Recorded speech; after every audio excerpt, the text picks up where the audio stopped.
Hello everybody and welcome to our home here in Brittany in northwest France. If you're here for the first time, I'm Jane.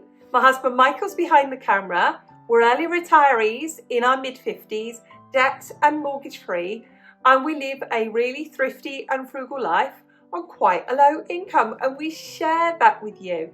And every Wednesday we open the living room, invite you to join us on the sofa for a midweek money chat. So let's take a look at what we're going to talk about today.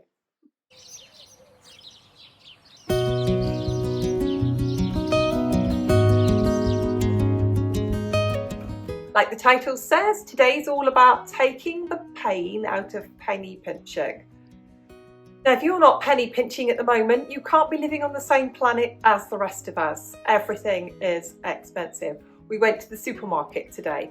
There wasn't any offers, there weren't anything in any great discount, there was little or nothing that was yellow or orange stickered or reduced, and everything that we bought was incredibly expensive and just the basics. We didn't buy anything fancy.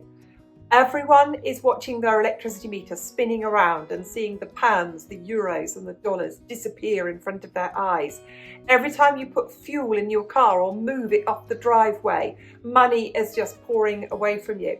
And what we're doing constantly, all of us, all of the time, and especially people living on lower incomes or retirees on fixed incomes, is we are counting every single penny. We're looking at how can I spend a little here? How can I save a lot more there? And we're doing it all the time, not just on a few things, but we're all having to do it on everything. So this week is about how do we get ourselves out of this kind of penny pinching funk? Because that's how it feels. And let's be real. And I know people in social media, people like me, we present this image that everything's okay and everything's rising. But we are all human, aren't we? And those of us who are penny pinching and counting the pennies and ticking off the budget and making sure we send every single week, it gets old. We all know it gets old. So we have to find ways to keep ourselves going, to keep ourselves as cheerful as we can, and to get through this as positively as we can. So let's look at 7 ways in which we can do that.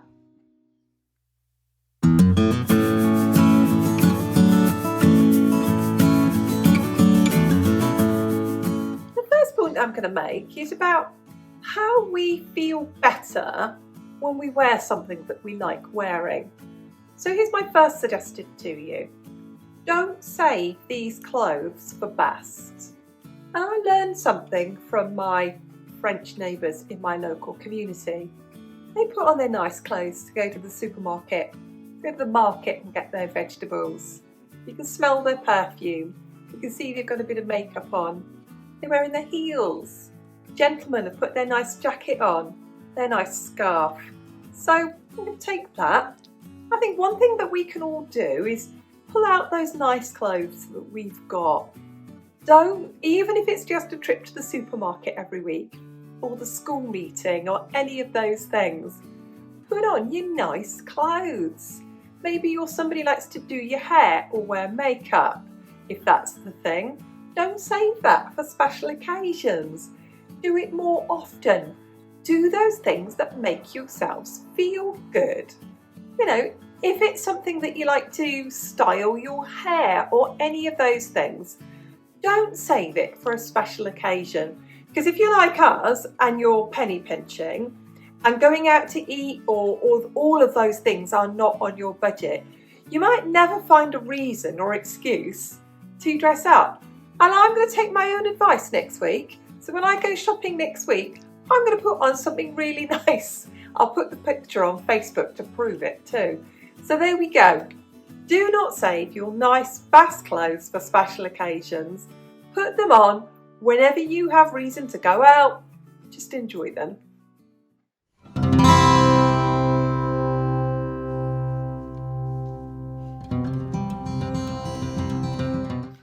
Now Mike and I, like many people, eat our meals every single day in our kitchen, and we have a lovely dining table. And we're going to take this piece of advice as well, Because if you're like us and you're watching every penny and your budget is literally working to the last penny to put into savings, into sinking funds, into all of those bill increases, for example, you might, like us, be people like us, I beg your pardon, who do not eat out.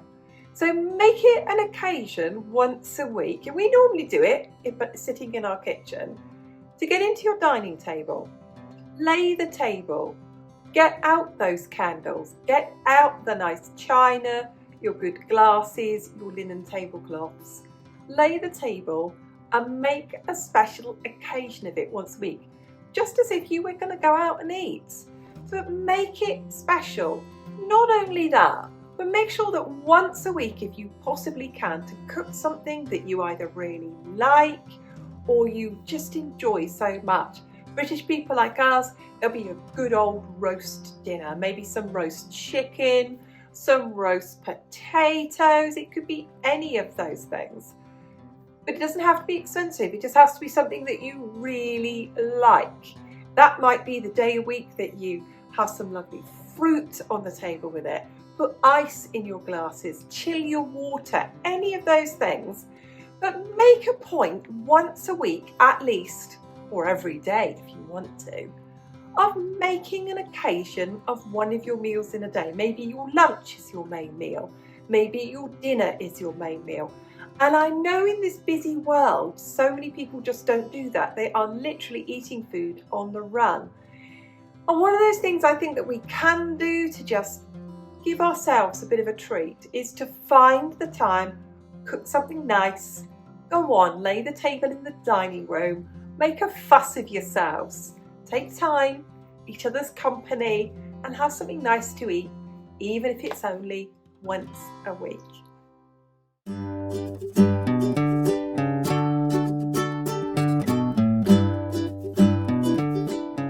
Now, I know for some of you watching this, it is still very much the depths of winter for you, and it can still be very, very cold, but your time will come, and when it comes, here is another suggestion for you. If you have any outdoor space, whether it's a little patio, a balcony, whether it's a bit of garden, or maybe it's lots of garden, find somewhere in the garden where you can get out your garden furniture.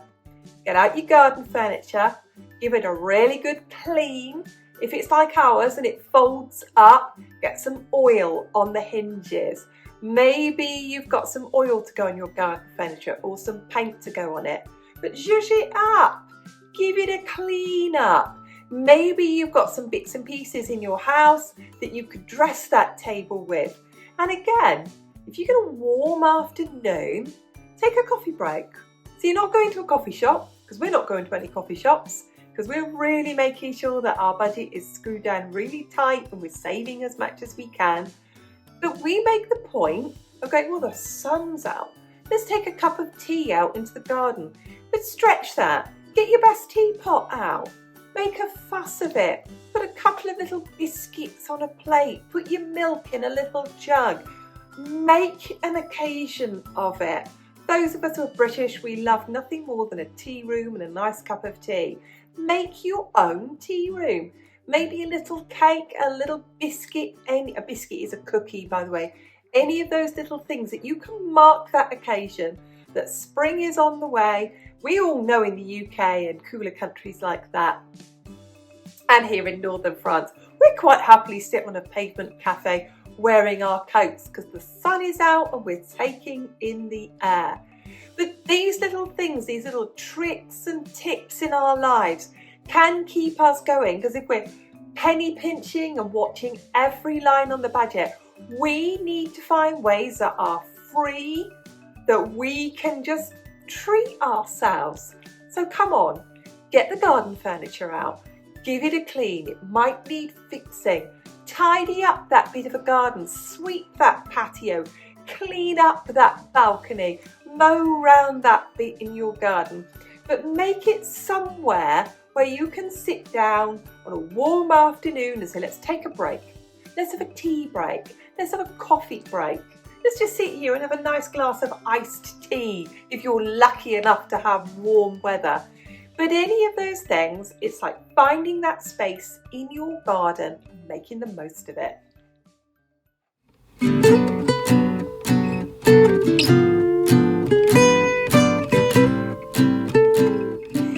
Now, another thing that we like to do, and it's a bit of a quirk of ours, but we really enjoy this, and we enjoy either a movie night or a music night.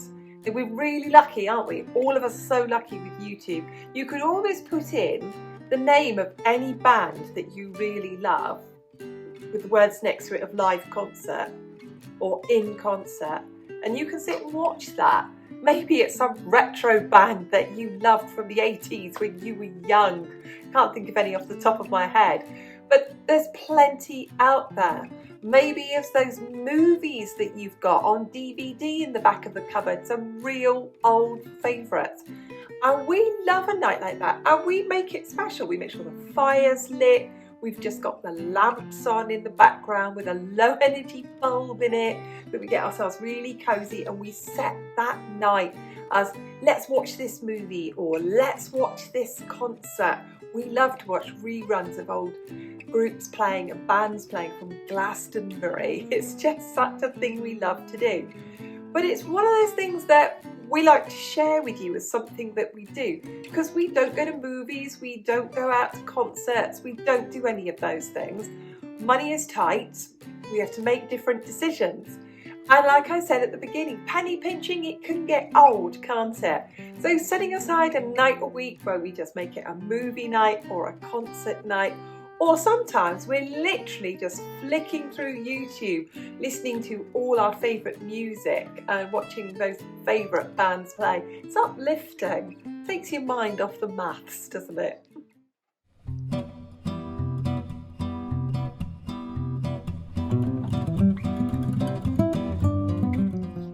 You might think to yourself, but Jane, stop. Food is so expensive. Why are you suggesting this next point?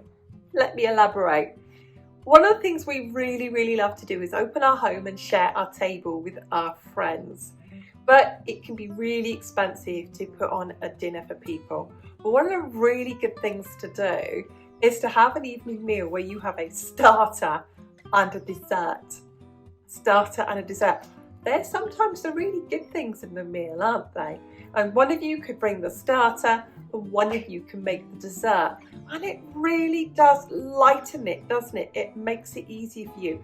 There's no need to get in that main expensive things, and especially if you're meat eaters or fish eaters or even plant-based eaters, the main course is always the big bit, isn't it? And most expensive.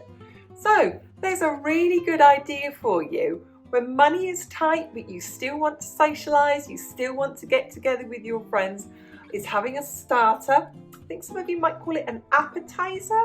I don't know. We always call it a starter as English people. French, the entree. I want to say l'entrée, but I just want to say it doesn't sound right. But anyway, the first part of your meal. And it's a great thing to share. And the dessert, let's face it, you could pick up something from the supermarket if you wanted to, or you could make it. But there's a great idea for you to share a meal with friends. Just have a starter and a dessert.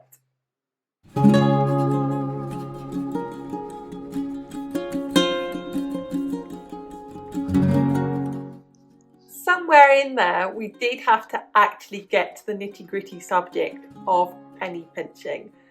And when you're saving, when you're living on a low income, when you're trying to stretch a budget like ours, which is actually below minimum wage, and you're just trying to make everything work every single month, you really do need to set yourselves financial goals. So it could be something you're saving up for, something you want to do. And I think it's a really important thing to celebrate those milestones. Mike and I like something visual. We like to put it in our budget book, and in the past we've liked to put something visual on our fridge so we can see that. And when we get to the point, it's something that we can literally, and we literally do, fist bump and high five about, because we've made it. We've made it. So, for example, we set ourselves a financial target this year to save €1 a day. and we're saving that euro a day to spend on our garden. And so far this year, we have done exactly that.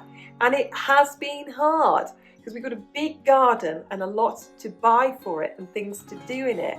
But each and every month that comes by, we save that 28 euros, 30 euros, 31 euros. We mark that milestone by buying those plants and getting them in the garden, or buying that one plant and getting it in the garden. Now, your milestone could be very different. It could be you're saving for your wedding. You could be saving for your home deposit. But I do think it can get really monotonous and personally exhausting when the target is so big. I mean, anything, if it's like a 10,000 euro mark, the $20,000 or pound marks, I mean, that is a long projected way ahead, isn't it? And that's why we need to have those little celebrations, those little things that we do. And I'm going to talk about the next one, which is a great way to mark those celebrations.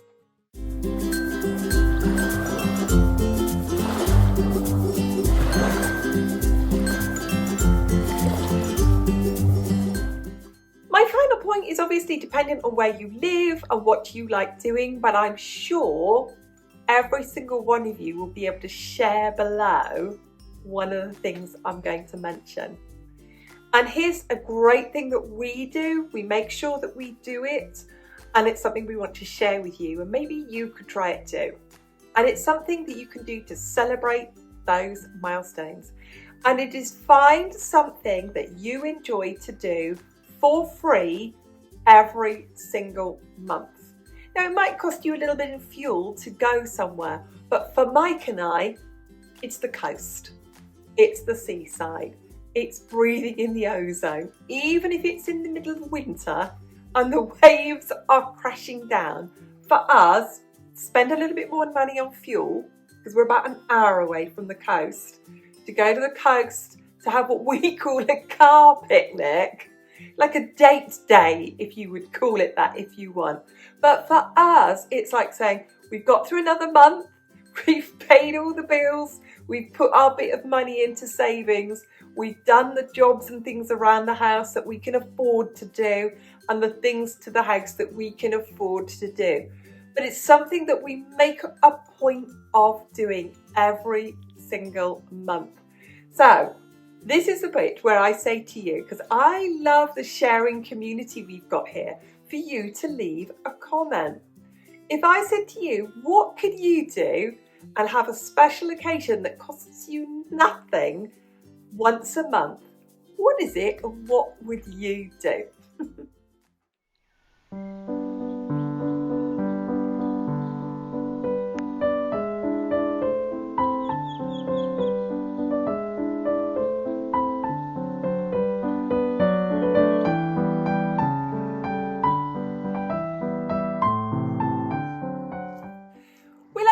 Real here. We have all the same issues that you have. We have rising bills and a stagnant income. We're at exactly the same situation. Health insurance goes up, the cost of the dentist goes up, everything is getting more expensive. Fuel for our cars, heat and light for our home. We can't escape it. We cannot escape it. And when this happens, it eats into our spending that we would normally have for fun, and it eats into money that we might put into savings. So we know, I know, you know, everybody knows what penny pinching feels like.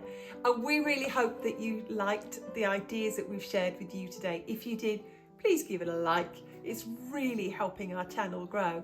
And one thing, I know half of you watching on a regular basis are not subscribers.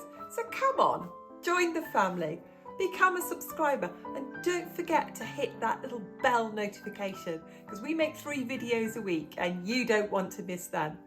Just leaves me to say, on behalf of Mike and I, thank you so much for watching, and I'll see you again soon. Bye for now.